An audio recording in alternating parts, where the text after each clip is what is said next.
The Galactic Council chamber fell silent as Ambassador Zethkari of the Veltar Confederation rose from his crystalline throne.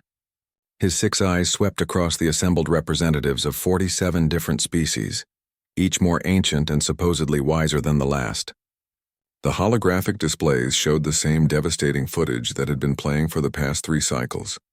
Entire star systems going dark, massive fleets reduced to cosmic debris, and the unstoppable advance of the Devourers. Honored delegates, Zethkari's translator hummed in perfect universal standard. We have exhausted every conventional strategy. Our combined fleets numbering in the millions have been systematically destroyed. The Devourers show no interest in negotiation, no pattern we can exploit, no weakness we can target. His voice carried the weight of a civilization watching its own extinction approach with mathematical certainty. The chamber erupted in a cacophony of alien languages, clicks, whistles, and harmonics that the translation matrix struggled to parse. Fear had a universal sound, regardless of species. High Counselor Thisara, her serpentine form coiled around the central speaking pillar, raised one scaled hand for silence. As the eldest representative and leader of a species that had survived for over 50,000 years, her words carried absolute authority. The military reports are conclusive. At current consumption rates, the Devourers will reach the core worlds within 200 cycles. Our evacuation protocols can save perhaps 10% of our combined populations. A low moan echoed from the Grith delegation, their gas-filled breathing apparatus creating an eerie harmony of despair. The Corvin representative, a being of living metal, sparked with electrical discharge that indicated extreme distress in his species. There is one possibility, came a voice from the back of the chamber. The translator identified the speaker as Minister Qualdan of the Archives Department, a Zilonian whose people were known for their obsessive record-keeping spanning eons. Our deep archives contain references to a species that might possess the necessary capabilities. Thisara's eyes narrowed to slits. Explain. Qualdan activated a holographic display showing star charts dating back over 12,000 years. Long before most of our current civilizations achieved spaceflight, our exploratory vessels encountered a species on the rim worlds. Initial contact protocols were problematic. The species was classified as primitively aggressive, and their star system was marked as restricted. They were deemed too violent for inclusion in civilized galactic society. The chamber buzzed with interest and confusion. Zethkari leaned forward. What species could possibly help us that we've overlooked? Our databases contain every spacefaring civilization in the galaxy. They called themselves humans, Qualdan continued, his forearms manipulating the holographic controls to zoom in on a small yellow star. The initial contact reports were filed away and largely forgotten. They seemed to have an unusual psychological response to threats, something our analysts couldn't properly categorize. The contact teams reported that when faced with superior force or seemingly impossible odds, humans didn't retreat or surrender as logic would dictate. Instead, they became more dangerous. Thisara's tail lashed with irritation. A primitive species that refused diplomatic contact 12,000 years ago? They're likely extinct by now, or at best achieved basic interplanetary flight. That's what we assumed, Qualdan replied, his voice carrying an odd note of uncertainty. However, recent deep space monitoring stations have detected technological signatures from their system that suggest otherwise. Energy patterns unlike anything in our databases, but definitely artificial. They're not only still there, they've been busy. The implications sent ripples of discussion through the chamber. A species that had been dismissed as primitively violent had somehow survived and potentially thrived in isolation for 12 millennia. The mathematical probability of such sustained development without galactic contact was staggering. Admiral Kithmos of the Combined Defense Fleet activated his communication array. Even if this species still exists and has achieved some level of technological advancement, what makes you think they could succeed where our combined forces have failed? The Devourers have consumed 17 major civilizations. They've adapted to every weapon system, every tactical approach we've attempted. Qualdan's holographic display shifted to show the original contact reports, ancient documents that few had bothered to read in centuries. The psychological profiles from first contact were unusual. Human military doctrine seemed to be based on a fundamental assumption that no conflict was truly unwinnable. When faced with extinction-level threats, they didn't calculate odds or seek diplomatic solutions. They studied their enemies until they found a way to kill them. A chill seemed to settle over the chamber despite the perfectly controlled atmosphere. The concept was alien to most galactic civilizations, who had evolved beyond such base instincts through millions of years of advancement. Furthermore, Qualdan continued, humans appeared to have an unusual relationship with warfare itself.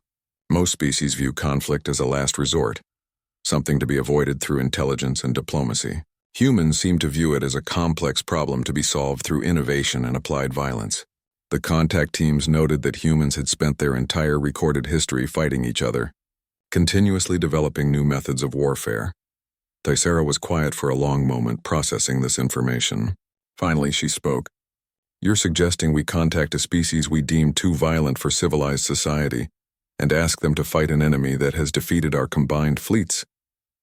The irony is not lost on me, Qualdan admitted.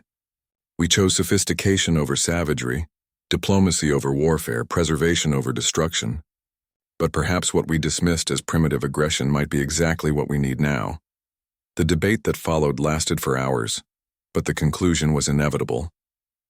With their backs against the wall and extinction staring them in the face, the Galactic Council made a decision that would have been unthinkable under any other circumstances. They would send an envoy to the humans. As the session concluded and delegates began filing out to arrange the most desperate diplomatic mission in galactic history, none of them could have imagined what humanity had become during their long isolation. They had no way of knowing that while the galaxy had been building its great civilization, humans had been building something else entirely. The Devourers had consumed 17 civilizations, because those civilizations had never encountered anything like humanity's particular brand of organized madness. But humanity had been preparing for this war long before they knew it would come, because preparing for war was what humans did. They were about to learn that some myths were about to become very real and very deadly.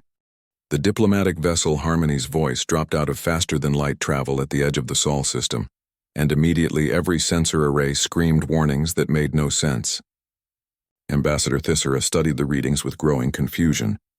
Her serpentine form coiled around the command chair as she tried to process what her instruments were telling her. Navigation Officer Krell, please confirm these readings, she ordered, her voice carrying the controlled calm of someone who had spent centuries in diplomatic service. The Corvin officer, his metallic form sparking with electrical activity that indicated deep concentration, ran the scans 3 more times before responding. Confirmed, Ambassador. The entire system appears to be militarized. I'm detecting what can only be described as fortress installations on every major celestial body. The asteroid belt has been converted into some kind of defensive network, and the energy signatures, what about them? Thyssera prompted when Krell's voice trailed off. I've never seen anything like them. The power output from the system rivals our entire core worlds combined. But it's all focused on what appear to be weapons platforms and manufacturing facilities. Science Officer Melthar, a graceful being from the aquatic Nereid species, spoke up from her environmental tank. Ambassador, I'm detecting multiple artificial structures in the outer system that appear to be mobile.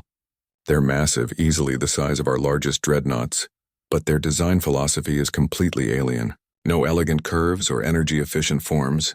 They look like they were built for one purpose only, which is to destroy things very efficiently.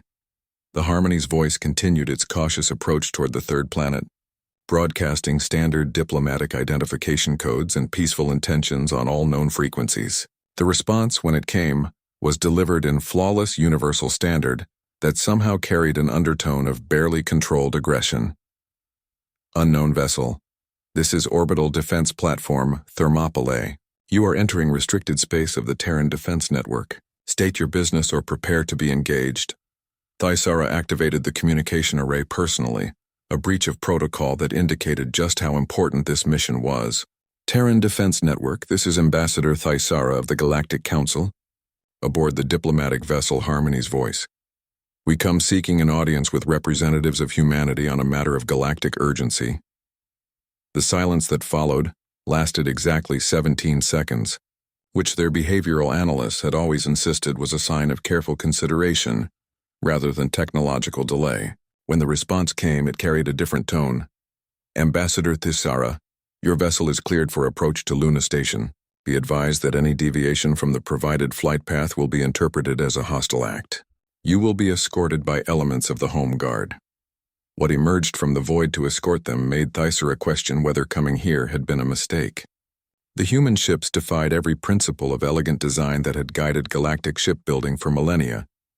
They were angular, brutal-looking constructs that seemed to prioritize armor and weaponry over efficiency or aesthetics. Each ship bristled with so many weapon emplacements that they looked more like flying arsenals than spacecraft. By the ancient codes, whispered Navigation Officer Krell, those things aren't ships, they're siege engines. Look at the armor plating, the weapon configurations. These were designed by people who assumed they'd be fighting for their lives. As they approached Luna Station, the scale of human militarization became even more apparent. The Earth's moon had been converted into a fortress that made their most heavily defended core worlds look like peaceful research stations.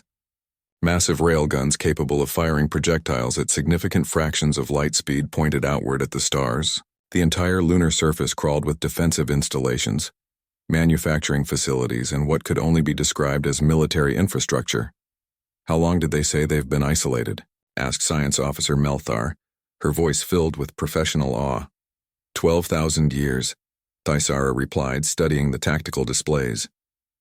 In 12,000 years, they've turned their entire solar system into a fortress.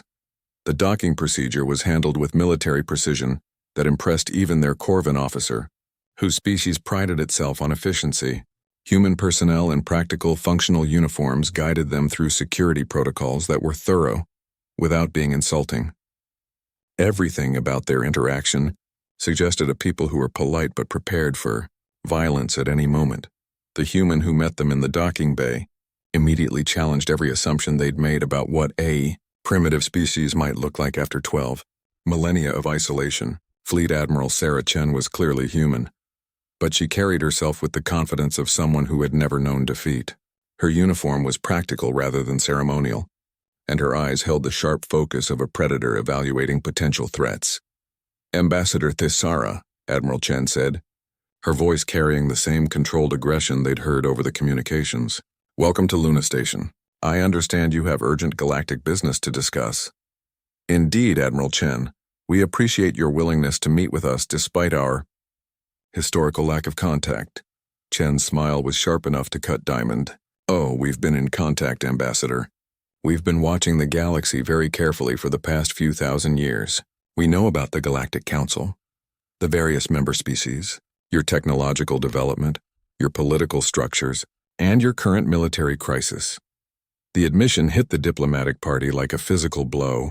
Thisara's advanced sensors had detected no evidence of human observation or infiltration of galactic space. You've been watching us? Thisara asked, fighting to keep surprise out of her voice. We're very good at watching without being seen, Chen replied. We know about the Devourers.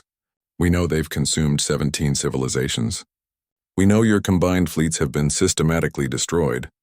And we know you're here because you've run out of conventional options. Admiral Chen gestured for them to follow her through corridors that buzzed with activity. Human personnel moved with purposeful efficiency, their communications brief and precise. Everything about Luna Station suggested a military organization that had been preparing for a specific type of warfare for a very long time. You see, Ambassador, Chen continued as they walked, while the galaxy was building its great civilization, humanity was dealing with what we call the Great Filter. We realized early in our spacefaring development that the universe was full of things that wanted to kill us. Some were natural phenomena, some were hostile species, and some were things we couldn't properly categorize. They entered a briefing room where holographic displays showed tactical information that made Thisara's head spin. Star charts marked with defensive positions, weapon specifications that defied belief, and military doctrine that seemed to assume warfare against impossible odds was simply Tuesday. So we made a decision, Chen said, activating a display that showed the transformation of Sol system over the millennia. Instead of spreading out and hoping the universe would be kind to us, we dug in and made ourselves into something that could fight anything the universe threw at us. We've spent 12,000 years preparing for a war we didn't know was coming. The final display showed current human military capabilities, and Thisara felt her blood run cold. The numbers were staggering. Population counts in the hundreds of billions, all organized around military production and defense. Weapon systems that violated several supposed physical laws. Ship classifications that included things called planet crackers and star killers. You see, Admiral Chen said, her smile becoming genuinely predatory. The Devourers aren't the first extinction-level threat we've planned for. They're just the first one that's actually shown up. She leaned forward, and Thisara suddenly understood why the original contact teams had classified humans as primitively aggressive. Now, Ambassador, let's talk about how we're going to teach these Devourers why picking a fight with humanity was the last mistake they'll ever make. The War Council chamber aboard Luna Station hummed with activity as representatives from across human space gathered via quantum communication links. Ambassador Thisara watched in fascination as military commanders, scientists, and strategic planners from throughout the Sol system contributed to what was clearly a well-rehearsed planning process. General Marcus Rodriguez materialized via hologram from Mars Command, his scarred face bearing the marks of someone who had seen combat in the asteroid mining conflicts. Admiral Chen, our deep space monitoring stations confirm the Devourer fleet composition. We're looking at approximately 50,000 individual units, ranging from frigate-sized scouts to command vessels the size of small moons. Admiral Chen nodded, manipulating a three-dimensional tactical display that showed the advancing enemy fleet. Dr. Petrov, what's our analysis of their technology? The scientist appeared from Europa Research Station, her excitement barely contained despite the grim circumstances. Fascinating organisms, Admiral. They appear to be a hybrid of biological and technological systems. Their ships are grown rather than built, which explains their rapid reproduction rates. They consume matter and energy to fuel their expansion, converting defeated fleets into raw materials for new vessels. Weaknesses? Chen asked with the directness that Thisara was learning to associate with human military communication. Several potential vulnerabilities. Their biological components suggest they might be susceptible to specifically designed viral weapons. Their energy absorption capabilities appear to have upper limits. And most importantly, they seem to rely heavily on hive-mind coordination, disrupt their command structure, and individual units become significantly less effective. Admiral Chen turned to the galactic delegation. Ambassador Thisara, we'll need detailed intelligence on Devourer tactics, previous battle recordings, and any technical specifications your people have gathered. Thisara activated her own display, sharing the accumulated knowledge of 17 civilizations. This represents everything we know about their capabilities. As you can see, they adapt quickly to conventional weapons and tactics. Energy-based weapons seem to feed their growth. Kinetic weapons have limited effectiveness due to their organic armor. Nuclear weapons cause temporary damage, but they regenerate rapidly. Interesting, murmured General Rodriguez, studying the data. They've been fighting civilized opponents. People who follow rules of engagement, who try to minimize collateral damage, who aim for clean victories. What do you mean? Asked Science Officer Melthar, her aquatic form shifting nervously in her environmental tank. Admiral Chen smiled with predatory satisfaction. He means they've never fought humans. Show them the series doctrine, General. Rodriguez activated a new display showing military doctrine that made the galactic representatives recoil in shock. The strategies outlined weren't just aggressive.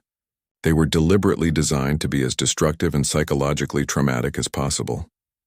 The series doctrine was developed during our expansion into the outer system, Rodriguez explained. We encountered a species of space-dwelling organisms that tried to establish territory in our asteroid belt. They were highly intelligent, technologically sophisticated, and absolutely convinced of their superiority. The tactical recordings showed what Thisara could only describe as systematic extermination warfare. Human forces hadn't just defeated the space-dwelling species. They had hunted down every individual organism across hundreds of asteroid habitats. The key principle, Chen continued, is that when faced with an existential threat, humans don't fight to win. We fight to ensure that the threat can never threaten anyone again. Ever. Dr. Petrov's hologram leaned forward. The Devourers reproduce by consuming defeated enemies. They've never encountered an opponent who fights specifically to deny them that resource. Our battle plan isn't just to destroy their current fleet. It's to make them understand that attacking humanity means extinction. You're talking about genocide, whispered Ambassador Thesara, her diplomatic training warring with the desperate reality of their situation. We're talking about pest control, Admiral Chen replied without emotion. The Devourers have already committed genocide against 17 civilizations. They've demonstrated that they have no interest in coexistence, no capacity for negotiation, and no limits to their aggression. They're a cancer that spreads through the galaxy, consuming everything in their path. General Rodriguez activated another display showing human force deployments. We've been preparing for this type of scenario for millennia. The Terran Defense Network isn't just about protecting Earth, it's about projecting force anywhere, in the galaxy where humanity's survival might be threatened. The scale of human military preparation became clear as the briefing continued. Hidden shipyards in the outer darkness beyond Pluto, weapons research facilities scattered throughout the system, strategic resource stockpiles that could sustain warfare for centuries. Most disturbing of all, weapons systems designed specifically for fighting enemies that adapted to conventional tactics. The beauty of fighting an adaptive enemy, explained Dr. Petrov, is that you can use their adaptation against them. We've developed weapon systems specifically designed to appear vulnerable to adaptation, then become more deadly when the enemy adjusts.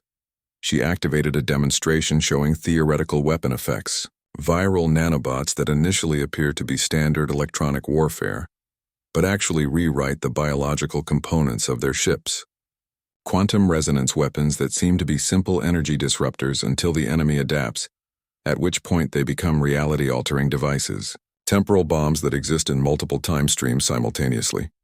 Temporal bombs? Thesara's voice cracked slightly.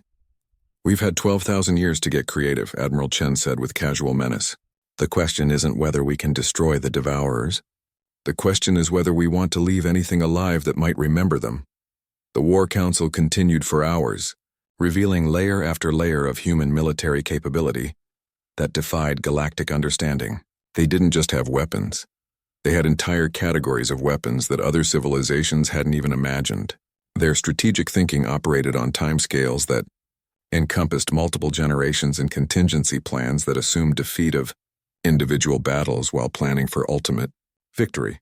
There is one thing you need to understand, Admiral Chen said as the briefing wound down. Once we commit to this war, there's no calling it off. Human military doctrine doesn't include concepts like limited engagement or proportional response when dealing with existential threats. If we fight the Devourers, we fight until one of our species no longer exists. And if you're defeated, asked Ambassador Thesara. Chen's smile was absolutely terrifying. Ambassador, we've spent 12,000 years making sure that defeating humanity is more expensive than any enemy can afford. Even if they destroyed Sol system completely, the retribution protocols would activate. Automated weapon systems hidden throughout the galaxy would begin systematic extermination campaigns that would continue until either the enemy was extinct or the weapons ran out of targets. She leaned back in her chair, looking completely relaxed despite discussing the potential end of two different species. The thing about humans, Ambassador, is that we learned long ago that sometimes the only way to preserve life is to become very, very good at taking it away from things that threaten what we care about. The room fell silent as the implications sank in. The galactic delegation had come seeking allies in their desperate war. Instead, they had found something far more dangerous than the Devourers could possibly imagine. They had found humans who had spent 12 millennia preparing to fight gods and demons, and who had developed the tools to win. The first contact between human and Devourer forces occurred in the Kepler 442 system, exactly 73 light-years from Earth. The Devourers had been consuming the remnants of the Althean civilization when long-range sensors detected an approaching fleet that defied their understanding of galactic military capabilities aboard the Devourer command vessel Eternal Hunger. The collective consciousness that served as their strategic intelligence processed incoming data with growing confusion. The approaching ships registered as human in origin, but their technological signatures were impossible according to every database compiled from 17 conquered civilizations. The human fleet that dropped out of faster than light travel was smaller than expected. Only 300 vessels compared to the 5,000 Devourer ships that had just finished consuming the Althean home fleet. But as Admiral Chen had taught the galaxy, humans didn't fight fair. Captain Elena Vasquez commanded the lead vessel Humanity's Wrath, a dreadnought-class ship that had been built in the hidden shipyards beyond Pluto. Her crew represented the best of human military training, soldiers who had spent their entire lives preparing for this exact moment. "All stations report ready, Captain," announced her tactical officer, Lieutenant Commander James Park. "Weapon systems are green across the board. The experimental packages are armed and ready for deployment." Vasquez studied the tactical display showing Devourer fleet disposition. Unlike previous galactic forces that had faced the Devourers, she felt no fear. Only professional interest in testing 12,000 years of human military theory against a real opponent. "Communications. Open a channel to the Devourer command ship." The response came in the form of biochemical signals that the ship's advanced AI translated into something resembling communication.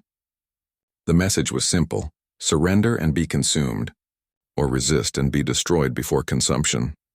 Captain Vasquez smiled the same predatory smile that seemed to be a universal human expression when preparing for violence. "Communications, please relay the following message to all Devourer vessels. You have threatened humanity.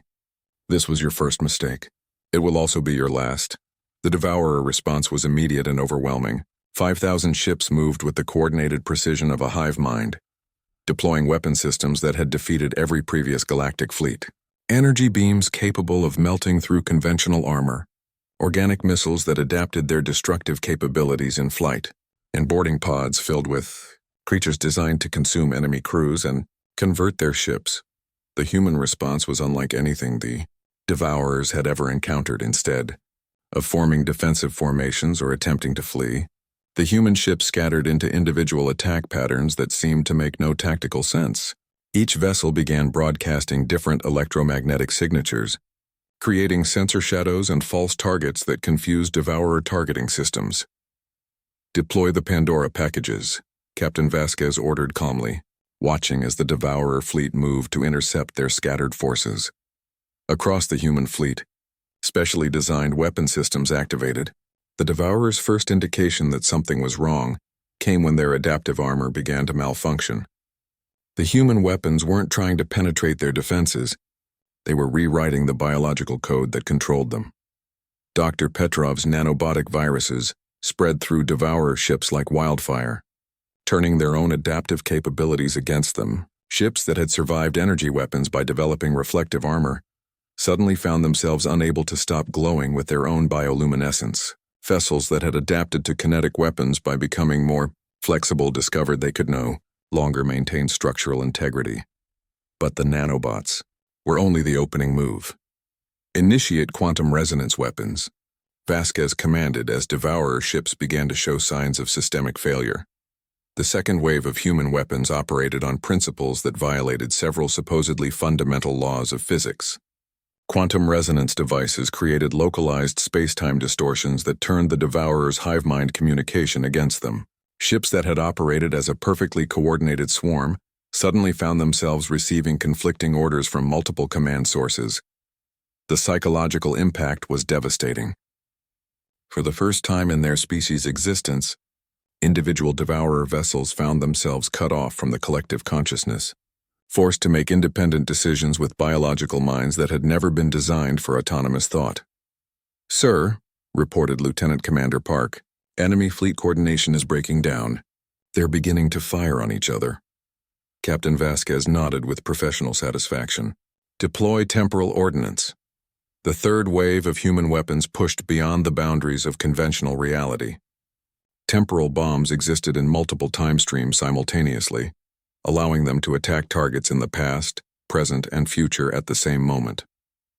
Devourer ships found themselves being destroyed by weapons that hadn't been fired yet, creating paradoxes that their biological minds couldn't process. But perhaps most terrifying of all was the realization that the humans weren't trying to capture or study Devourer technology. Every weapon system was designed specifically to deny the enemy any useful resources from their own destruction. Ships that were damaged beyond repair automatically activated self-destruct sequences that reduced them to subatomic particles. Crew members carried genetic kill switches that activated upon death, making their biological material toxic to Devourer consumption. Even the debris field was designed to be useless, scattered with nanoscale devices that would corrupt any attempt to recycle the materials. The battle lasted exactly 47 minutes. When it ended, 5,000 Devourer vessels had been reduced to expanding clouds of superheated plasma and temporal anomalies. Not a single intact component remained that could be absorbed or adapted. The human fleet suffered exactly 0 casualties. Captain Vasquez activated the fleet communication system. All vessels begin broadcasting surrender terms to any remaining Devourer consciousness.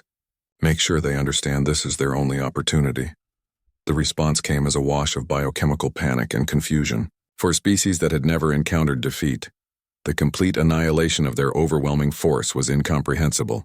Their hive mind attempted to process what had happened, but human weapons had been specifically designed to make that analysis impossible. "This is Captain Elena Vasquez of the Terran Defense Network," she broadcast on all frequencies. "You have encountered humanity. We are not like the other species you have consumed. We do not fight to defeat you. We fight to teach you that threatening humanity means extinction." She paused, allowing the translation systems to process her words. "You have one opportunity to avoid complete species death. Withdraw from galactic space immediately. Any Devourer ship that remains in inhabited systems after 72 hours will be hunted down and destroyed. Any attempt to return to this galaxy will result in systematic extermination of your entire species across all possible dimensional variants." The silence that followed carried the weight of a species suddenly confronting its own mortality. "You have been warned," Captain Vasquez concluded. "Choose wisely." As the human fleet prepared to depart for the next target system, the few surviving Devourer scouts transmitted desperate messages toward their distant home territories. The content was simple and terrifying. They had encountered something that made their own consuming hunger look like childish appetite. They had encountered humans who had turned warfare into a precise science, and who practiced extinction as an art form. The Devourer Supreme Council convened in the deepest reaches of their home galaxy, a gathering that had not occurred in over 50,000 years. The massive bioship that served as their central nervous system pulsed with neurochemical activity as billions of individual consciousness nodes struggled to process an impossible reality. The reports from Kepler 442 had been transmitted and retransmitted through quantum communication networks, verified by independent sensor platforms and analyzed by their greatest strategic minds. The conclusion remained incomprehensible. Their fleet had not just been defeated, it had been erased from existence with a precision that suggested the enemy had been specifically planning for this encounter. Prime Consciousness Node 7741, the entity that served as their military strategic coordinator, projected its analysis into the collective mind. The species designation human appears in our deepest archives from Contact Event 150847, approximately 12,000 standard cycles ago. Initial assessment classified them as primitively aggressive and unsuitable for consumption due to psychological instabilities. The collective consciousness rippled with confusion. How could a species deemed unworthy of consumption have developed weapons that violated their understanding of physics? Analysis of weapon signatures indicates technology beyond our current capabilities, continued Node 7741. Temporal manipulation devices, quantum consciousness disruptors, biological warfare systems specifically designed to corrupt our adaptive mechanisms. This suggests development spanning multiple millennia, with singular focus on warfare. Supreme Consciousness Node 1, the eldest and most experienced of their kind, pulsed with dark consideration. Show us the psychological profiles from the original contact. The ancient data flowed through their collective memory, painting a picture of a species that defied every assumption about intelligent life. Where other civilizations developed philosophy, art, and complex social structures, humans seemed to develop increasingly sophisticated methods of killing each other. Where other species sought to minimize conflict through diplomacy and reason, humans appeared to view warfare as an intellectual challenge to be solved through innovation and applied violence. The original contact teams noted several disturbing behavioral patterns. Node 7741 reported, when faced with superior force, humans did not retreat or surrender. Instead, they studied their opponents and developed countermeasures. When confronted with extinction-level threats, they did not seek escape or negotiation. They sought methods of ensuring the threat could never threaten anyone again. A wave of unease rippled through the collective consciousness. They had consumed 17 galactic civilizations, each following predictable patterns of behavior. When faced with overwhelming force, civilized species attempted diplomatic solutions, strategic retreats, or defensive actions designed to minimize casualties. None had ever responded with weapons specifically designed to make consumption impossible. Request analysis. Why did humans develop temporal weapons? Asked Node 3. The response came from their deepest analytical systems. Human historical records indicate they have spent their entire existence as a species preparing for wars that had not yet occurred. They appear to have developed military doctrine based on the assumption that any potential enemy represents an existential threat requiring total elimination. Supreme Node 1 pulsed with growing alarm. Clarify. Total elimination. Human military doctrine does not recognize concepts such as limited engagement, proportional response, or acceptable casualties when facing extinction-level threats.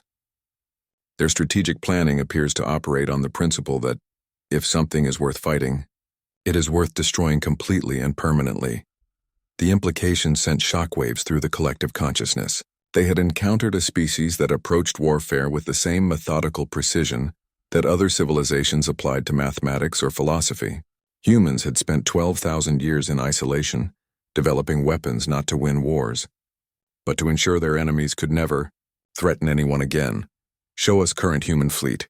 Dispositions, demanded Node 7741. The intelligence gathered by their surviving scouts painted a picture that challenged their understanding of military logistics.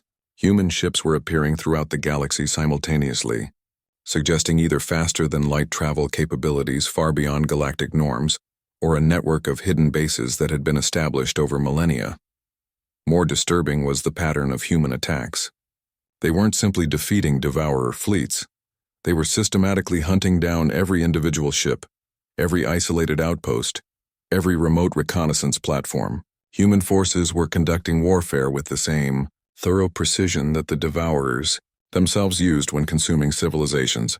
Analysis indicates humans have been observing our expansion for significant time period, reported Node 41.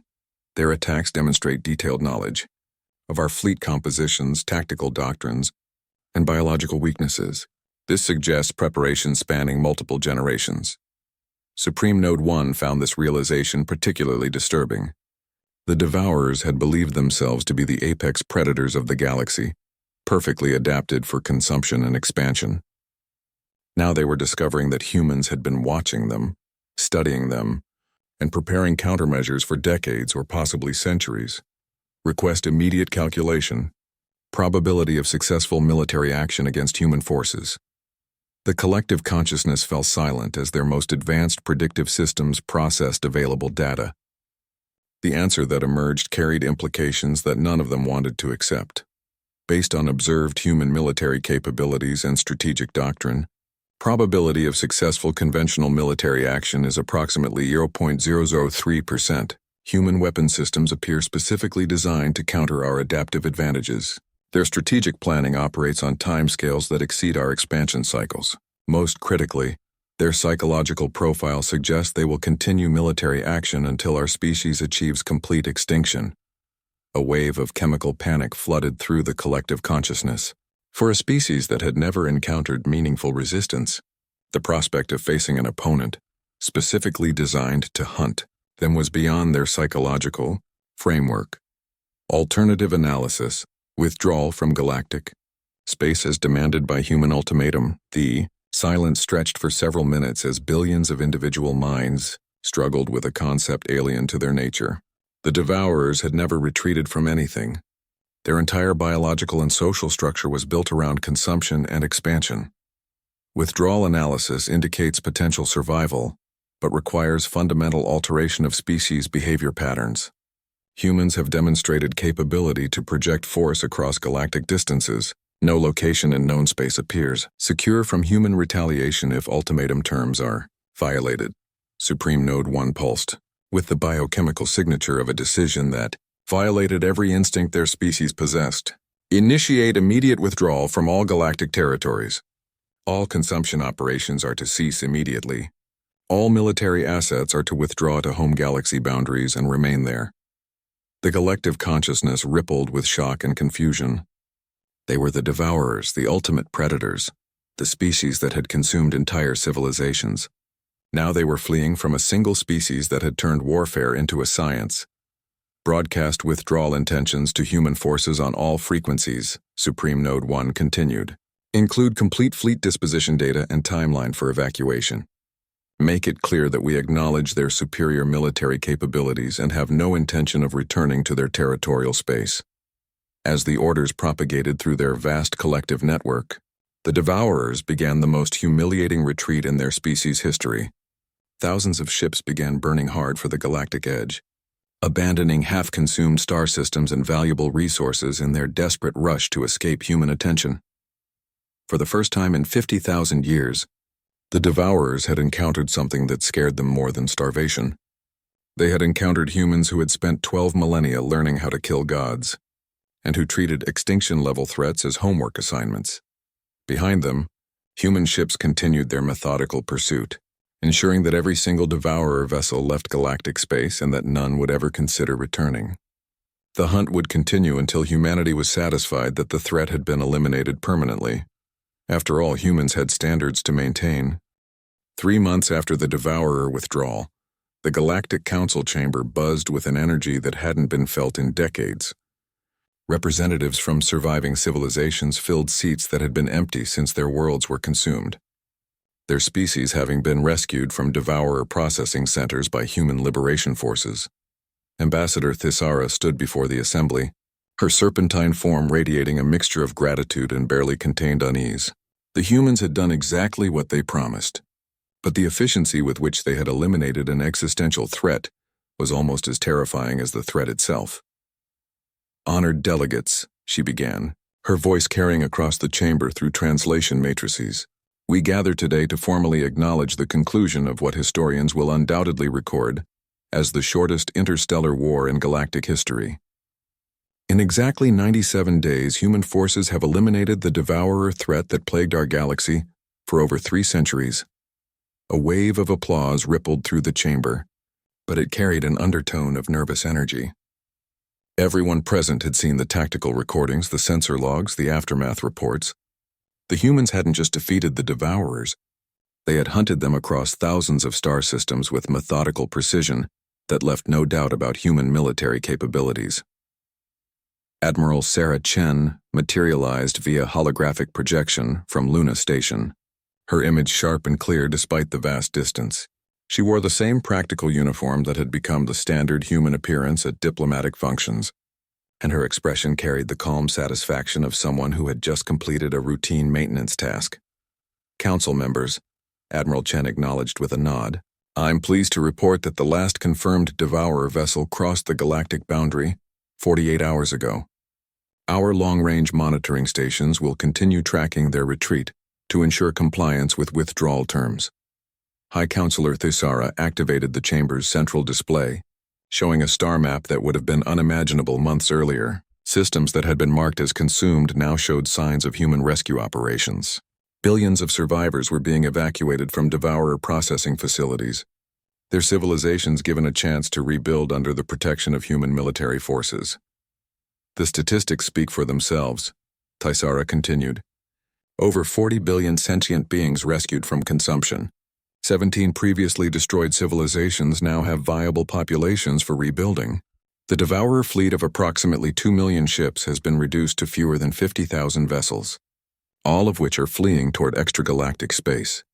The numbers were staggering, but what truly amazed the Council was the scope of human logistical capabilities. Rescue operations spanning hundreds of star systems, coordinated with military precision across galactic distances, supported by manufacturing capabilities that seemed to materialize resources from nowhere. Representative Krell of the Corvin Collective activated his speaking platform.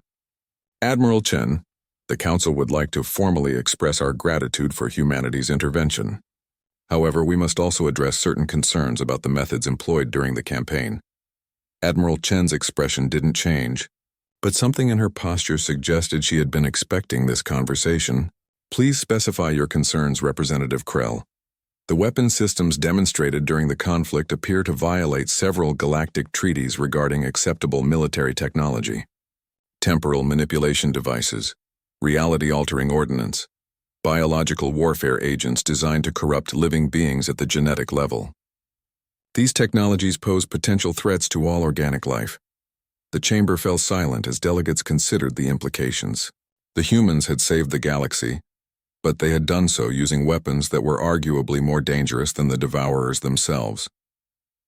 Admiral Chen was quiet for a moment, and when she spoke, her voice carried the patient tone of someone explaining something to children. Representative Krell, humanity never signed those treaties. We were deemed unsuitable for civilized galactic society, remember?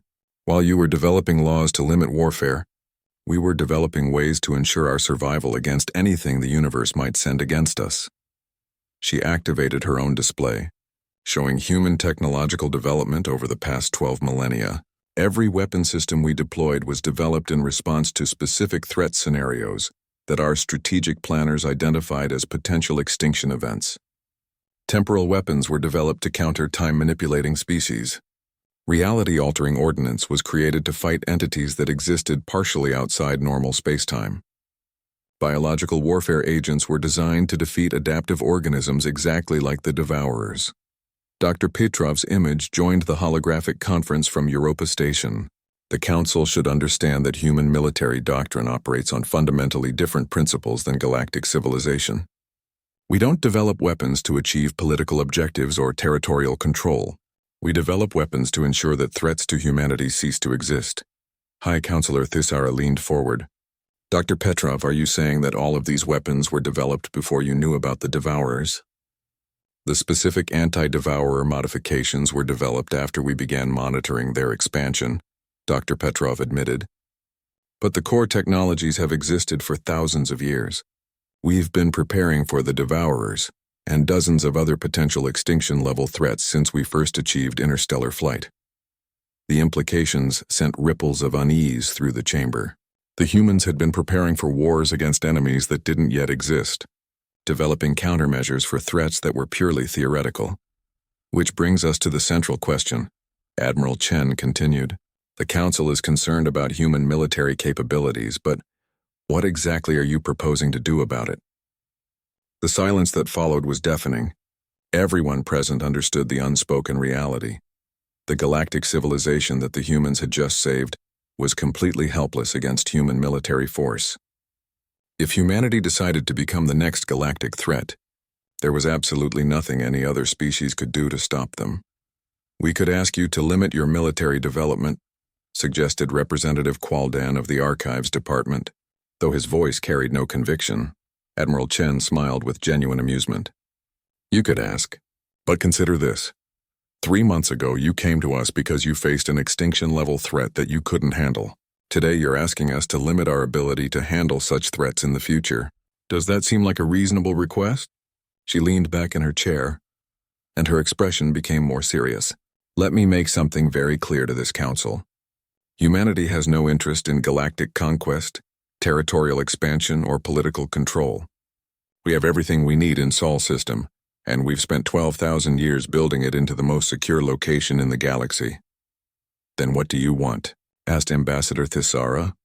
We want to be left alone to continue our preparations for the next threat, Admiral Chen replied. Because there will be a next threat. The universe is full of things that want to kill sentient life, and the Devourers were just one example. When the next extinction-level threat appears, you're going to come to humanity again asking for help. She activated a final display showing long-range sensor data from beyond the galactic edge. Our deep space monitoring stations have detected at least 17 other potential threats that could reach the galaxy within the next few millennia. Crystalline entities that consume stellar energy, machine intelligences that convert organic matter into computational resources, quantum parasites that feed on consciousness itself. The chamber erupted in shocked conversation as delegates processed this information. While they had been celebrating the end of one threat, the humans had already identified more than a dozen others. So here's what's going to happen, Admiral Chen continued once the noise died down. Humanity will continue monitoring galactic space for threats, We'll continue developing weapons and strategies to counter potential enemies. And when something appears that you can't handle, we'll take care of it. And in return? Asked High Counselor Thisara. In return, you don't interfere with our preparations. You don't try to limit our military development. You don't attempt to regulate our technology. And you remember that the reason you're all still alive is because humanity takes a very serious interest in ensuring that extinction-level threats become extinct. Admiral, Chen's image began to fade as the transmission ended. Enjoy your peace, Council members. We'll be here when you need us again. As the human hologram disappeared, the Council chamber remained silent. They had sought allies in their desperate war, and found guardians they couldn't control. The humans had saved the galaxy, but in doing so, they had revealed themselves as something far more dangerous than the threats they fought against. They were protectors who had made themselves into gods of war, and who considered genocide a reasonable response to existential threats. The galaxy was safe, but safety had come at the cost of knowing that their protectors were more terrifying than anything they protected against. 5 years had passed since the Devourer War, and the galaxy had settled into an uneasy peace that nobody quite knew how to navigate. The rebuilt civilizations went about their business with the constant awareness that humanity watched from the edges of known space. Silent guardians who had made it clear they preferred isolation to integration. On Luna Station, Admiral Sarah Chen stood in the observation deck, watching Earth turn slowly below while reviewing reports from deep space monitoring stations. The view never failed to remind her why humanity fought so hard to protect what they had built. But today her attention was focused on data that would soon change everything again. Admiral, came the voice of Lieutenant Commander Park, now serving as her primary intelligence coordinator. We're receiving the quarterly report from the Galactic Council. Ambassador Thisara has requested a formal meeting. Chen nodded without looking away from Earth. Over the past 5 years, these meetings had become routine. The Council would update humanity on galactic political developments. Humanity would share sanitized versions of their threat assessments, and both sides would maintain the careful fiction that they were allies rather than a protective arrangement built on mutual fear and necessity. What's the tone of the request? Chen asked, formal but urgent. They're specifically asking about our assessment of the Triangulum Galaxy situation. That got Chen's attention. The Triangulum Galaxy, located 2.7 million light-years away, had been showing unusual electromagnetic signatures for the past 2 years. Human deep space sensors had detected massive energy discharges consistent with large-scale warfare, but the distances involved made detailed analysis impossible. Set up the meeting for tomorrow. Make sure Dr. Petrov and General Rodriguez are available for consultation. The meeting convened in the same chamber where humanity had first agreed to fight the Devourers. Ambassador Thisara appeared via quantum communication from the Galactic Council headquarters. Her serpentine form coiled around a speaking platform in a posture that Chen had learned to associate with significant stress. Admiral Chen, thank you for agreeing to this consultation. The Council has received disturbing reports from our longest-range observation posts. The energy signatures from Triangulum Galaxy have intensified significantly, and we're detecting something that our scientists can't explain. Dr. Petrov materialized via hologram from her research station. We've been monitoring the same phenomena, Ambassador. The energy patterns are consistent with weapons that operate on scales we've never observed before. Whatever's happening in Triangulum involves technology that makes our capabilities look primitive. More concerning, added General Rodriguez from Mars Command, is that the patterns are expanding.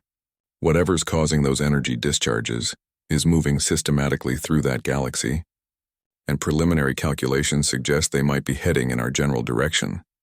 Admiral Chen activated the tactical display, showing long-range sensor data that painted a picture of systematic destruction on an incomprehensible scale. We're looking at the consumption of an entire galaxy, Ambassador. Billions of star systems going dark in a pattern that suggests intelligent direction. Ambassador Thisara's form shifted nervously. Our scientists have reached similar conclusions. The question is whether this represents a natural phenomenon or another species with capabilities that exceed anything we've encountered. Oh, it's definitely another species, Dr. Petrov said with the calm certainty of someone stating an obvious fact. The energy signatures include patterns that can only be produced by artificial manipulation of fundamental forces. We're looking at beings that can alter the basic laws of physics within localized space-time regions. The implications hung in the air like a physical weight. The Devourers had been a galaxy-spanning threat that required extreme measures to defeat.